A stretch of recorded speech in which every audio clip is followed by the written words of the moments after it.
Hello दोस्तों, और आप लोग कैसे हैं? बढ़िया होंगे। मैं आपका सिंकरून सर और मेरा एक छोटा सा चैनल है सिंकरून क्लासेस में आपका स्वागत है। आज हम कक्षा 10 का बायोलॉजी लेकर आए हैं और बायोलॉजी के अंतर्गत हमारा आज का टॉपिक है उत्सर्जन की क्रियाविधि। और हम क्या पढ़ रहे हैं? हम उत्सर्जन तंत्र पढ़ रहे हैं और उत्सर्जन तंत्र के अंतर्गत हम क्या पढ़ेंगे? आज का टॉपिक हमारा है उत्सर्जन की क्रियाविधि। देखिए, जो उत्सर्जन की क्रियाविधि होती है, जैसे मान लीजिए जो मनुष्य होता है और मनुष्य का जो यकृत होता है, मनुष्य का जो यकृत होता है वह यूरिया का एक जैव रासायनिक संश्लेषण करता है। यूरिया का जैव रासायनिक क्या करता है? संश्लेषण करता है। यानी कि जब रुधिर कहाँ पहुँचता है? यकृत में पहुँचता है। तो यकृत क्या करता है कि रुधिर में उपस्थित अमोनिया, यानी कि हमारे शरीर में जब प्रोटीन का पाचन होता है, प्रोटीन के पाचन के दौरान क्या अपशिष्ट पदार्थ बनते हैं, ठीक है। और वो अपशिष्ट पदार्थ क्या बनता है? अमोनिया बनता है। क्या बनता है? अमोनिया, ठीक। तो ये जो अमोनिया होता है यह जब यकृत में पहुँचता है रुधिर साथ, तो जब यकृत में पहुँचता है तो यकृत में क्या उपस्थित होता है? CO2 उपस्थित होता है। क्या उपस्थित होता है? CO2 उपस्थित होता है। तो ये जो कार्बन डाइऑक्साइड होता है, कार्बन डाइऑक्साइड यानी कि जो श्वसन क्रिया द्वारा ये भी होता है। अब ये दोनों क्या करते हैं कि यकृत में क्या करता है, यहाँ पे NH2 CO NH2 plus H2O, यानी कि यह इसे हम क्या कहते हैं? यूरिया प्लस पानी का निर्माण होता है। इसका निर्माण होता है, यूरिया प्लस पानी का निर्माण होता है। यानी हमने क्या कहा? हमने जब मनुष्य में क्या होता है, मनुष्य में यकृत होता है और यकृत में जैव रासायनिक क्रिया द्वारा यूरिया का संश्लेषण होता है। तो यह यूरिया कहाँ पे होता है? यकृत में होता है। यकृत में कैसा? जब रुधिर कहाँ पर, जब हमारे शरीर में प्रोटीन का उपापचय क्रिया होती है, प्रोटीन का जब पचता है तो उससे हम जो अपशिष्ट पदार्थ निकलते हैं उसे हम क्या कहते हैं? अमोनिया।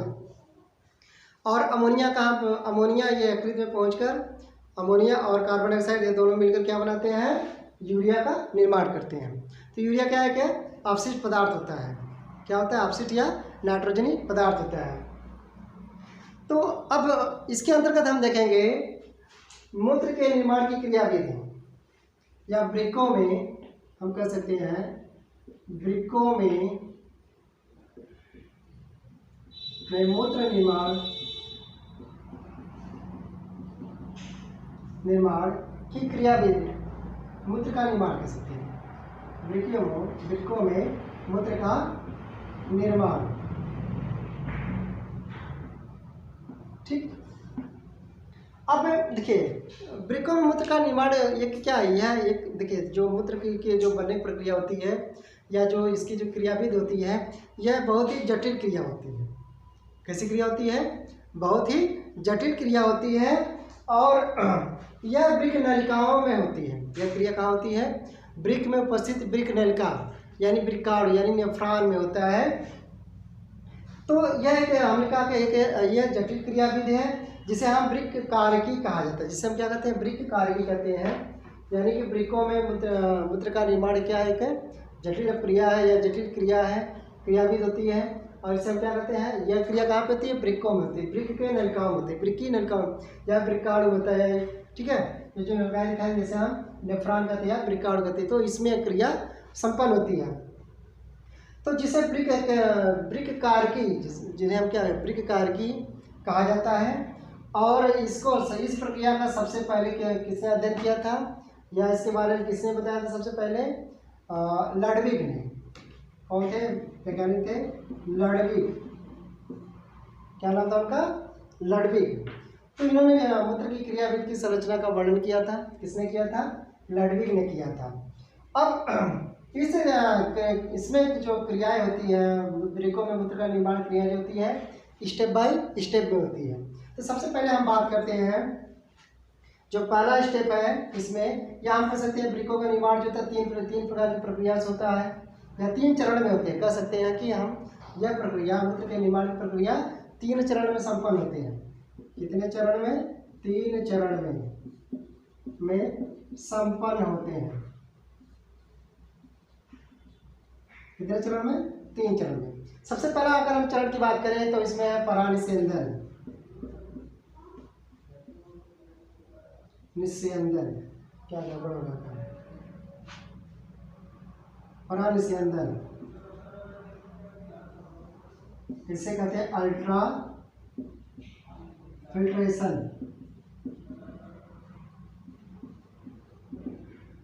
परानिस्यंदन, तो ये परानिस्यंदन जो है, अगर हम बात करते हैं यह मूत्र निर्माण में यह प्रथम चरण होता है।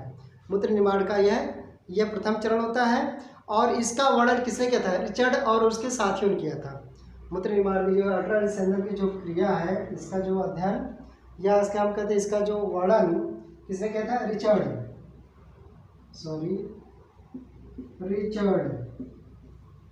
एवं उनके सहयोगियों ने किया था। किसने किया था? सहयोगियों ने। ठीक, कब किए थे? 1942 ईस्वी में। किस सन में? 1942 ईस्वी में। तो इन्होंने किया था। और यह चरण विकार, अब यह क्रिया किसमें होती है? यह जो विकार होता है इसके मैल्पिघियन कोष में होता है। अगर हम बात करें विकार की, इसके पास किसमें होता है? मैल्पिघियन। ठीक, मैल्पिघियन कोष कौन होता है? ये देखिए, ये जो पूरा भाग दिखाई दे रहा है, इसे हम क्या कहते हैं? मैल्पिघियन कोष। कौन सा कोष? मैल्पिघियन कोष। मैल्पिघियन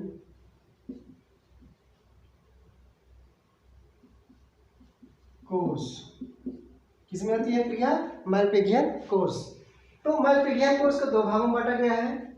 एक होता है जिसे ये कोशिकाओं का जाल होता है, केशिकाओं और रुधिर वाहिनियों का जाल होता है, जिसे हम क्या कहते हैं? केशिका गुच्छ।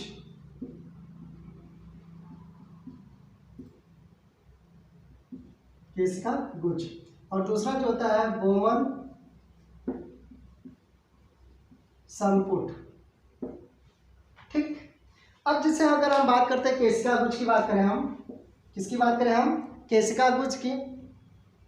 तो मैल्पिघियन कोष में ही क्या होता है? मैल्पिघियन कोष में मूत्र के निर्माण की क्रिया होती है या परानिस्यंदन की क्रिया होती है। ठीक है, और इसका जो मुख्य आधार होता है वो क्या होता है? दाब होता है। मूत्र निर्माण का जो मुख्य आधार होता है वह क्या होता है? दाब होता है। और इसे हम क्या कहते हैं? द्रव स्थैतिकी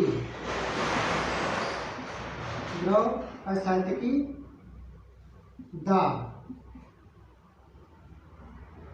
द्रव स्थैतिकी दाब, यानी इसे हम क्या कहते हैं?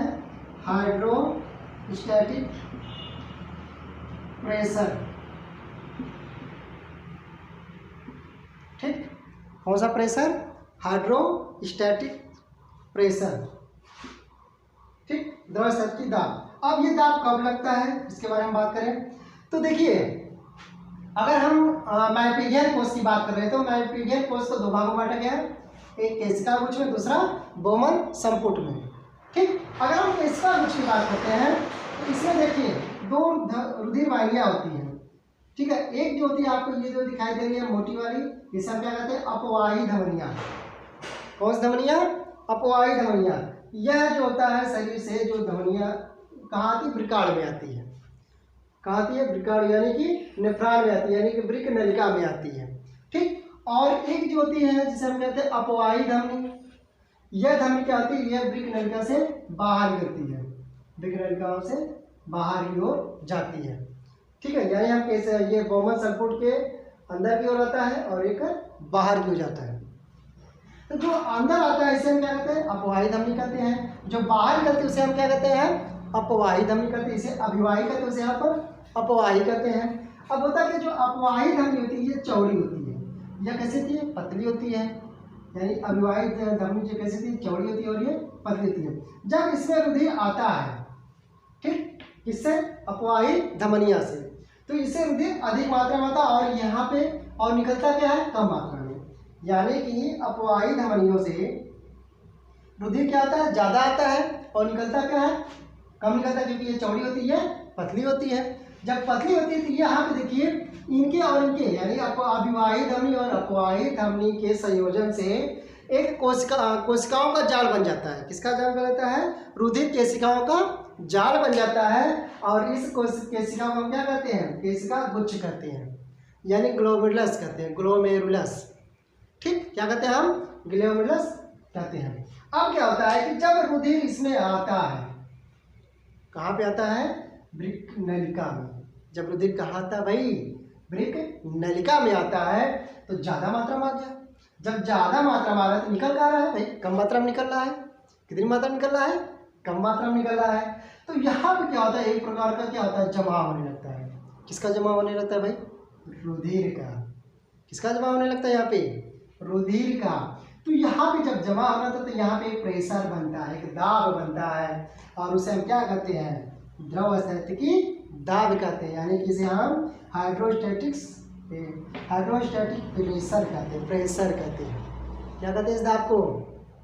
हाइड्रोस्टैटिक प्रेशर कहते हैं। और इस प्रेशर के कारण अब देखिए ये जो केशिका गुच्छ जो होता है ना, क्या होता है भाई? ये जो केशिका गुच्छ है, जो केशिका है, रुधिर केशिका होती है, यह सामान्य केशिका से, कैसी केशिका से? सामान्य केशिका जो होती है,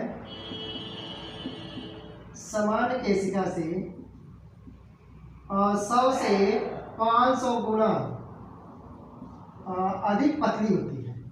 यानी जो सामान्य रुधिर केशिका होती है हमारे बॉडी में, उसके अपेक्षा जो नेफ्रॉन में होती है, जो वृक्क नलिका में जो ये केशिका पाई जाती है, उसकी जो यानी कि जो परमेबिलिटी यानी कि पारगम्यता क्या होती है? यह 100 से 500 गुना अधिक ज़्यादा होती है। यानी कि ये बहुत थीन होती है, बहुत पतली होती है, और जिससे आसानी से जो कण होते हैं वो आसानी से छल के कहाँ पहुँच जाते हैं? बोमन संपुट में। बोमन संपुट में यानी कि बोमन कैप्सूल में। ठीक है, बात में समझ आ रही है? तो इसे हम क्या कहते हैं? इसे हम कहते हैं परानिषेधन।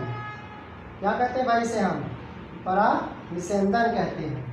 यानी हमने परानिषेधन को क्या कहा है? परानिषेधन क्रिया सबसे पहले कहाँ पे होती है? मालपेशियन कोश में होता है। मालपेशियन कोश में क्या होता है कि रुधिर वाहिनियाँ आती हैं। कौन सी? एक अविवाहित धमनी आती है, धमनिका, एक अपवाहित धमनिका। अपवाहित धमनी जो होती है चौड़ी होती है, पतली होती है, इसमें अधिक रुधिर होता है, इसमें अधिक कम रुधिर बहता है। तो इसी कारण यहाँ पे क्या होता है? जब रुधिर आता है इसमें, तो यहाँ पे क्या आता है कि प्रेशर बन जाता है, दाब पड़ता है। वहाँ पे क्या पड़ता है? दाब, क्योंकि निकल नहीं रहा भाई, आ रहा है। जब आ रहा है या निकल नहीं रहा तो यहाँ पे एक प्रकार का प्रेशर बनेगा। उस प्रेशर क्या कहते हैं? हाइड्रोस्टैटिक प्रेशर कहते हैं। हाइड्रोस्टैटिक प्रेशर कहते हैं, यानी कि द्रव स्थितिकी दाब। और द्रव स्थितिकी अब ने बताया जो केशिका होती है, जो केशिका की आवरण होती है, वह सामान्य केशिका के अपेक्षाकृत 100 से 1000 गुना अधिक पतली और क्या कह सकते हैं उसे हम? परमेबुल यानी कि पारगम्य होती है। ठीक, जिसे आसानी से प्रेशर के कारण ये जो इसमें जो तरल पदार्थ होते हैं, जो लवण होते हैं, जो मूत्र में जो पदार्थ पहुँचते हैं, कुछ लाभदायक पदार्थ और कुछ हानिकारक पदार्थ छलकर आसानी से बोमन कैप्सूल में पहुंच जाते हैं। यानी कि बोमन संपुट में यह एक प्लेट जैसी संरचना होती है, यानी यहाँ से आराम से अंदर की ओर पहुंच जाते हैं। तो ये हो गई प्राणिसंधान की क्रिया। अब प्राणिसंधान की क्रिया में क्या होता है? अब कौन कौन सी चीज़ आती है इसमें? इसमें देखिए क्या क्या होते हैं भाई मुख्यतः हम बात करें तो इसमें होता है यूरिया, यूरिक अम्ल, अमोनिया, ठीक, और क्या होता है? अमोनिया होता है, इसके बाद लवण होता है, जल होता है, क्या होता है भाई? जल होता है, और क्या होता है? लिग्निन। लिग्निन छोड़िए, तो इसमें जो होते हैं कार्बनिक और कार्बनिक पदार्थ हम कर सकते हैं, कार्बनिक व अकार्बनिक पदार्थ होते हैं। तो ये सब क्या होते हैं? कार्बनिक और अकार्बनिक, यानी कुछ हानिकारक पदार्थ होते हैं, कुछ लाभदायक पदार्थ हैं। ये सब क्षण कहाँ हो जाते हैं? रुधिर वाहिनियों में, सॉरी ये जो नली दिखाई दे रही है ना, कौन सी नली दिखाई दे रही है?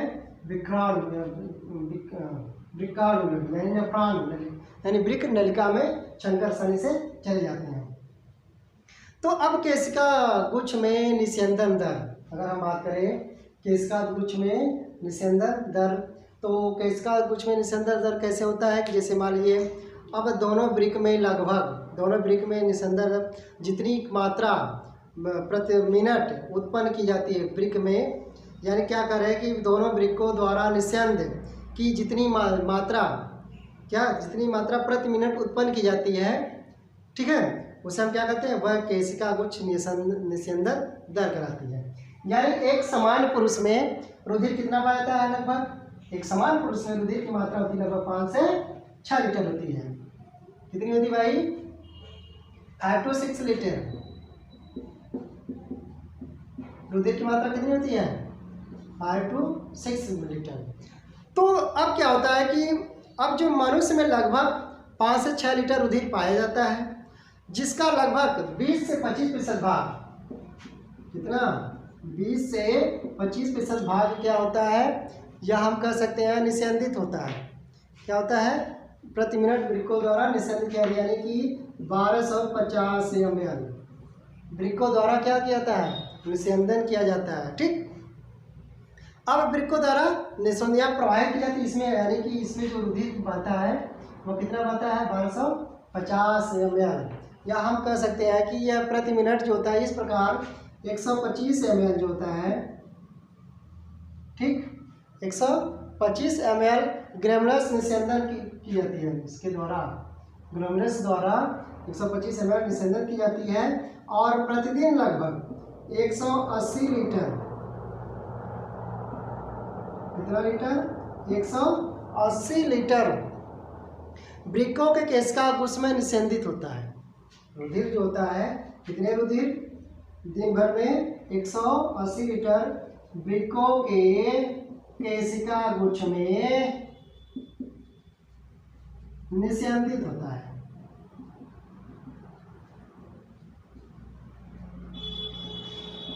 ठीक है, वृक्कों के केशिका गुच्छ में निस्यंदित होता है।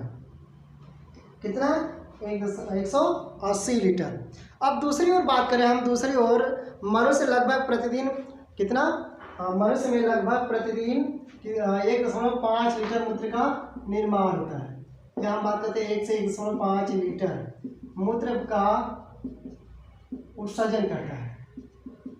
कितना उत्सर्जन करता है मनुष्य?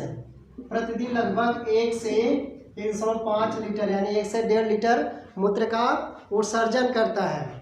ठीक, या मूत्र का उत्सर्जन होता है, तथा शेष लगभग 178.5 लीटर जो होता है पुनः किसके द्वारा? रुधिर वाहिनियों द्वारा अवशोषित हो जाता है। किसके द्वारा अवशोषित होता है? रुधिर वाहिनियों द्वारा अवशोषित कर लेता है। तो अगर हम बात करें जब वृक्क धमनी की शाखा, जब वृक्क की अगर हम बात कर रहे हैं तो क्या बात करेंगे? जब वृक्क धमनी की शाखा विकर्ण में प्रवेश करती है, यानी कहाँ पे? जब वृक्क की धमनी शाखा विकर्ण में प्रवेश करती है तो उसमें क्या होता है? तब जल, लवण और आदि हानिकारक और लाभदायक पदार्थ क्या होते हैं? छंकर बोमर संपुट में आ जाते हैं। क्या होता है? छंकर बोमर संपुट में आ जाते हैं। तो इसे हम क्या कहते हैं? परानिस्यंदन कहते हैं। और दूसरा इसका जो टॉपिक होता है, पहला होता है परानिस्यंदन, और दूसरा क्या होता है? चयनात्मक या वर्णात्मक पुनः अवशोषण। वर्णात्मक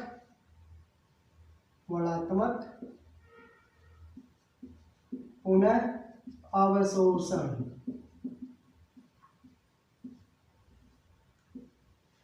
ठीक, कौन सा? वर्णात्मक पुनः अवशोषण। अब क्या होता है? जो वृक्काणु जो होता है, वृक्काणु का जो नलिकाकार भाग होता है, जो वृक्काणु का जो नलिकाकार भाग होता है, भाग में जो शरीर के लिए जो उपयोगी पदार्थ होते हैं, जैसे अब इसमें क्या होता है? हमने कहा कि कुछ हानिकारक पदार्थ थे, कुछ लाभदायक। तो इनकी देखिए, जो ये होती है वृक्क नलिका, ठीक, ये कौन सी होती है? वृक्क नलिका होती है, जिसके कुछ भाग होते हैं, जैसे ये है समीपस्थ कुंडलित नलिका, यहाँ पे ये पतली जो योगा दिखाई दे रही है, इसे हम हेलेक लूप इसे हम क्या कहते हैं, दूरस्थ कुंडली नलिका और संग्रह नलिका की बात करते हैं। तो अब देखिए जब रुधिर जब यहाँ पे ये जो छानकर भाग पानी और जो यूरिया जो भी मूत्र बनता है, तो ये जो क्षमता है, जो पदार्थ क्षमते हैं, इसमें लाभदायक और हानिकारक दोनों होती हैं। तो ये क्षमता जब आगे बढ़ते हैं, जो नली दिखाई दे रही है इसमें आगे बढ़ते, तो इसके चारों तरफ, ये नली के चारों तरफ क्या होते हैं, रुधिर वाहिनियाँ होती हैं। क्या होती है नली के चारों तरफ? रुधिर केशिकाएं होती हैं। क्या कह सकते हैं, रुधिर केशिकाएं कहते हैं सिर्फ, ठीक। और जैसे रुधिर यहाँ पे आता है, इनमें फिर प्रेशर बनने लगता है, ठीक। इनमें क्या होता है, जो पदार्थ क्षमता है, इनमें क्या होता है, प्रेशर बढ़ता जाता है। और जो लाभदायक पदार्थ होते हैं, कौन सा पदार्थ, लाभदायक पदार्थ, ठीक। लाभदायक पदार्थ जो होते हैं वह पुनः छनकर वापस कहाँ जाते हैं, रुधिर वाहिनियों, जो किनारे किनारे जो रुधिर वाहिनियाँ होती है भाई, यहाँ पे किनारे किनारे क्या होती हैं, रुधिर वाहिनियाँ लगी होती हैं, ठीक है। और इन रुधिर वाहिनियों द्वारा पुनः छनकर यह कहाँ पहुँच जाता है, रुधिर वाहिनियों में पहुँचता है, ठीक। और इसे क्या कहते हैं हम, वर्णात्मक पुनः अवशोषण, या हम कह सकते हैं चयनात्मक, ये सही है भाषा, चयनात्मक पुनः अवशोषण, ठीक। चयनात्मक पुनः अवशोषण आप बहुत अच्छे समझ जाओगे इस बात को। हमारे कहने का मतलब क्या है कि इसमें जब क्षमता, बोमन सल्फेट में जब पदार्थ क्षमता है, सभी तरल पदार्थ, तो उसमें क्या होता है, लाभदायक और हानिकारक दोनों पदार्थ होते हैं। तो इन पदार्थों में क्या होता है, जो लाभदायक पदार्थ होते हैं, इन नलिकाओं में जो लाभदायक पदार्थ देते हैं, इनका चयन किया जाता है। उनके कोशिकाओं द्वारा क्या होता है, यहाँ पे चयन होता है, यहाँ पे प्रेशर बनता है, यहाँ पे द्रव स्थैतिक प्रेशर बनता है, द्रव्य स्थैतिक प्रेशर यानी दाब बनता है। और दाब के कारण पुनः जो लाभदायक पदार्थ होते हैं, लाभदायक पदार्थ जैसे क्या क्या हो सकता है, ग्लूकोज हो सकता है, जल हो सकता है, और क्या, लवण, ठीक। और क्या लाभदायक पदार्थ में, ठीक है, पुनः अवशोषण हो जाता है। अमोनिया भी कह सकते हैं, इसमें कुछ अमोनिया का भी, अमोनिया कुछ लाभदायक पदार्थों का क्या होता है, पुनः अवशोषण होता है। इनमें प्रोटीन भी होते हैं और भी पदार्थ होते हैं।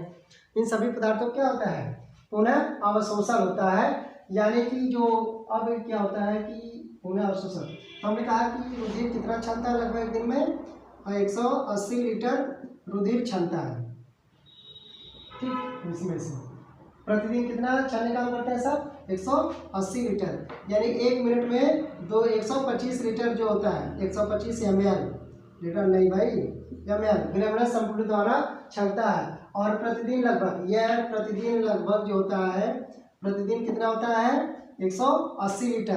तो 180 लीटर में ये छन कर गया, तो इसमें से लगभग 178.5 लीटर जो होते हैं, जो पदार्थ होते हैं, वापस पुनः रुधिर वाहिनियों में आते हैं। कहाँ जाते हैं, वापस पुनः रुधिर वाहिनियों में होते हैं, आ जाते हैं। और लगभग 1 से 1.5 लीटर जो बचता है अपशिष्ट पदार्थ, ये क्या बचता है, अपशिष्ट पदार्थ बचते हैं, ठीक। और इसे हम क्या कर सकते हैं, यूरिन कहेंगे।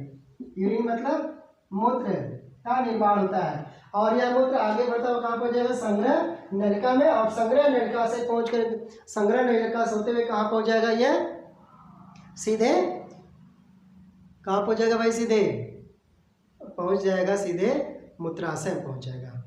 रुधिर जो मूत्र होता है वो सीधे कहाँ पहुँच जाएगा, मूत्राशय में। और यह पुनः शरीर के सभी कोशिकाओं में वापस लौट जाएगा। तो यह प्रक्रिया लगातार होती रहती है, कंटिन्यू होती है। अब तीसरा अगर हम बात करते हैं, चयनात्मक के बाद अगर हम बात करते हैं, तो नलिका श्रावण की बात करते हैं। नलिका श्रावण, तो नलिका श्रावण के बारे में हमने बता दिया है। तो इसके 3 टॉपिक में हम इसको अध्ययन कर सकते हैं। पहला जो होता है परानिस्यंदन में, दूसरा 3 चरणों में बताया था। पहला चरण क्या था, परानिस्यंदन, दूसरा चरण चयनात्मक पुनः अवशोषण, और तीसरा चरण है नलिका श्रावण।